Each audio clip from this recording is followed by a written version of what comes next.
ओम गंग गणपते नमः। आप सभी का आपके अपने चैनल हिंदी स्टोरी बुक पर बहुत बहुत स्वागत है। इस वीडियो में हम ज्येष्ठ मास महात्म्य में अध्याय 4 पंचाग्नि साधन विधान महात्म्य का रसपान करेंगे। ऋषि लोग कहने लगे कि हे स्कंद जी, आपने अभी पंचाग्नि साधन व्रत का वर्णन किया था। अब आप कृपया करके यह कहिए कि किसी कार्य की इच्छा रखने वाले अपनी कामनाओं को सिद्धि के लिए इस व्रत को कब करें और इसकी विधि क्या है। जिस प्राचीन व्रत के प्रभाव से गिरजा अर्थात माता पार्वती शिव पद को प्राप्त हुई और इसका पंचाग्नि साधन नाम कैसे हुआ, यह सब वार्ता आप हम लोगों से कहिए। स्कंद जी कहने लगे कि हे विप्रो, पूर्व समय में जब भगवान भोलेनाथ जी ने कामदेव को भस्म कर दिया था, तब दीन वंदना पार्वती जी बहुत दिनों तक शोकाकुल रहीं।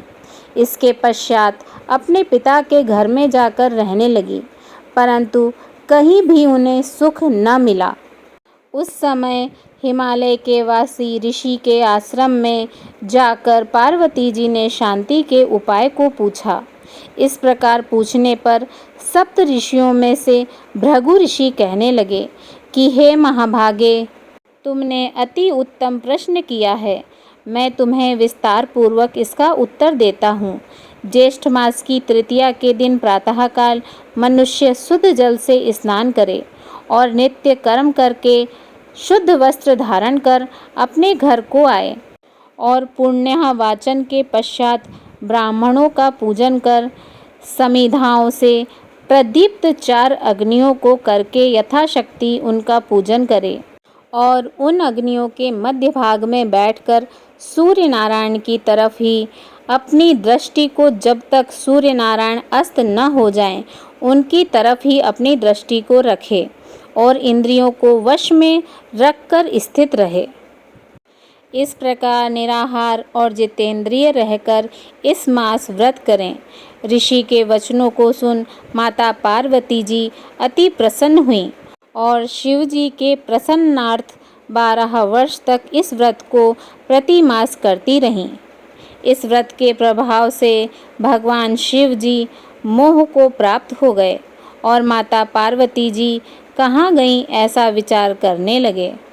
फिर उन्होंने समाधि द्वारा माता पार्वती जी का तपोवन में होना निश्चय किया और भगवान भोलेनाथ वनचर के रूप में उमा देवी के तपोवन में गए तथा अनेक प्रकार के अमृत के समान मीठे वचनों से उमा देवी को समझाया, परंतु उमा देवी ने उनको फटकार दिया। तब शिव जी ने अपने वनचर रूप को त्याग कर अपने को भगवान शिव जी के रूप में प्रकट किया और माता पार्वती जी ने जब भगवान शिव शंकर जी को देखा तो लज्जा के कारण अपना सिर नीचे कर लिया। तब भगवान शिव जी ने बड़े आनंद के साथ माता पार्वती जी को अपनी गोद में करके आलिंगन किया।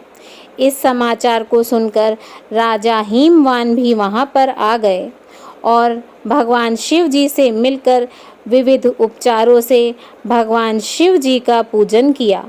तब भगवान भोलेनाथ हिमवान और तपोवन के वासियों की आज्ञा लेकर पार्वती जी को अपनी अर्धांगिनी बनाकर कैलाश पर्वत की ओर चले गए।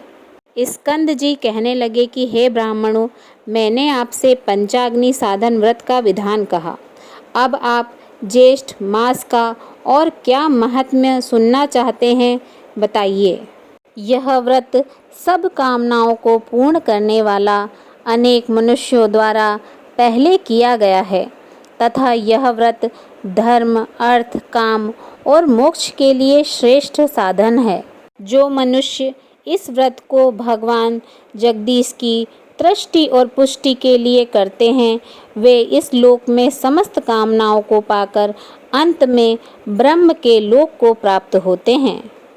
इति श्री ज्येष्ठ मास महात्म्य पंचाग्नि साधन व्रत विधान 4th अध्याय संपूर्ण। बोलिए श्री हरि विष्णु भगवान की जय। ओम नमो भगवते वासुदेवाय नमः।